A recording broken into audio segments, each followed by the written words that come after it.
Ndongeye ndabahaye mwiriwe mwese canke mwaramutse bivanye naho mugenda mudukurikirana muherereye. Mwese mudukurikira muherereye mu bihugu vy'amakungu ya kure cane cane abadukurikira muherereye ku mugabane w'abanyamerika, mwe mwese muri hirya nino ku mugabane w'abanyaburaya, abari hirya nino ku mugabane wa Aziya, namwe mwese mudukurikira muherereye ngaha mu gihugu cacu Burundi, intara, amakomine, imitumba, ubucimbira, imisozi bigiye bitandukanye bivanye naho buri mwese adukurikirana aherereye. Mwese ndabahaye kaze. Fyonda subscribe ni bukoresha ururimi rw'icongereza canke wo bukoresha ururimi rw'igifaransa fyonde sabone hamuco jangahe iburyo ufyonera kwa kantu kameze nk'agakengeri amakuru n'ibiganiro dutoza bize bigushikako umwanya ku mwanya. Iyi mukurikira canke mwumviriza ni Iyakare TV. Iyakare TV kaba nimbonesha kure iriko irabashikiriza amakuru n'ibiganiro bitandukanye biba biriko biragenda bivugwa ngaha mu gihugu cacu c'u Burundi. Amakuru rero agezweko nuko umukuru w'igihugu Varisito Ndayishimiye kuri ubu ngubu afise icoba gikomakomeye cane bivanye n'amakuru yagiye ahabona. Aya makuru ariko aratangazwa mu ntara ya Ngozi, kandi naho tukaza kubabwira ko abantu 8 bose bapfunzwe baciye bahagarikwa n'igipolisi. Inyuma yaho hatowe ikiziga c'umuntu w'umugabo catowe hafi n'ishure Don Bosco ngaho muri iyo komine ya Ngozi. Hakaba harahagaritswe abantu 8 bose bikekwa ko boba baragize uruhara mu rupfu rw'uyo mugabo yatowe ikiziga, ariko ico kiziga kikaba hataraciye hamenyekana ari icande nk'uko amakuru agenda abishikiriza abivuga. Naho kandi muri politike abatavuga kumwe n'ubutegetsi bwa Varisito Ndayishimiye nabo babandanya kuvuga ko Varisito Ndayishimiye ari umusuma ruhagwa, umusuma asumbya abandi bose ngaha mu gihugu c'u Burundi. Ivyo ni biriko biragenda ngazwa na bamwe mu batavuga kumwe n'ubutegetsi bwa Varisito Ndayishimiye. Amakuru yo kwizigira ava kwa Alexis Sinduhije nawe yaciye ava mu gacerere avuga ko Varisito Ndayishimiye ari umusuma asumbya abandi, atagakwiye kuguma kubandanya avuga ko abandi aribo basuma biba itunga ry'igihugu bakarinyonya. Umukuru w'igihugu Varisito Ndayishimiye aheruka kumvikana ari mu ikoraniro ry'abagwizatunga abikorera utwabo canke bironderera utwabo ku giti cabo, aho yaciye avuga ko abakorana n'abategetsi mu kuriha amakori makeyi bakavuga ko canke badekarara ibidandazwa bikeyi kugira ngo bareke kuriha amahera canke amakori y'umurengera. Ivyo akavuga ko vyose ari ukwiba igihugu, ngo nta nubwo wozoba umutegetsi mu gihe ukora fraude, nguko umukuru w'igihugu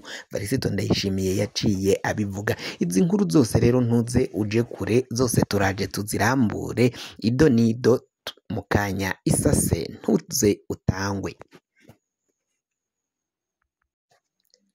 Nk'uko nari mpejeje kubikubwira mu mpfunyapfunyo rero, umukuru w'igihugu Varisito Ndayishimiye biravugwa ko yasubiye kongereza umutekano wiwe bivanye nuko abona ko ibintu bibandanya kuba bibi cane ngaha mu gihugu c'u Burundi. Arafise icoba ko hashobora kugira abamwivuna, abo bafatanije kugandagura umuhisi Petero Nkurunziza, akabona ko nabo isaha n'isaha canke umwanya n'umwanya bohava bamugandagura akishura ivyo yakoze, canke kugira ngo atazobitanga akabica hakiri kare. Arafise icoba ko rero abo bose bafashanyije muri ubwo bwicanyi bwo gutegura urupfu rw'uwahoze ari umukuru w'igihugu ko bashobora kubigwamo nabo, canke abo bakamwitanga nawe bakamwica nk'uko vyagendekeye umuhisi Petero Nkurunziza. Kandi Nkurunziza akaba atarigeze atahura uwo mugambi wariko uramugirirwa, aho yaguma yizigiye abo batama ba Varisito Ndayishimiye ndetse n'abandi bafatanyije, ariko bigahera uyu mutama, uyu muhisi Petero Nkurunziza ahasize agatwe.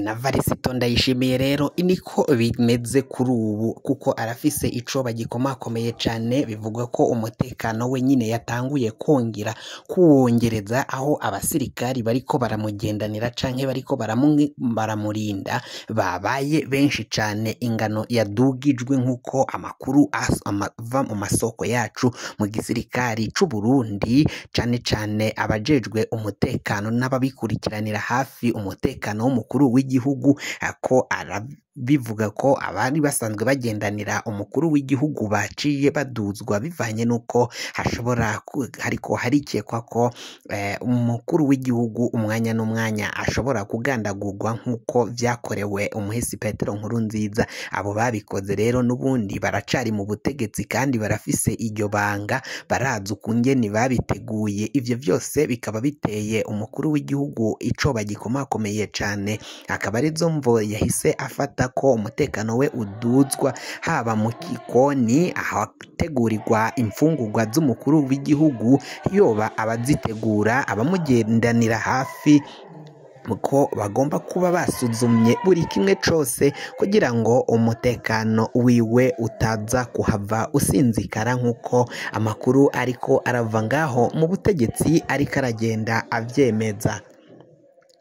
Naho kandi twari twababwiye ko ngaho muri politike ibintu bibandanya kuba bibi cane. Alexis Nduhije nawe yaciye ava mu gacerere avuga ku busuma umukuru w'igihugu Varisito Ndayishimiye ariko arakora ku ruyeri, ariko mu gihe we ariko aragiriza abandi barundi ko aribo basahura canke biba bakanyonya itunga ry'igihugu. Bunyoni ari mw'ibohero aragirizwa kuba yaranyonye itunga ry'igihugu.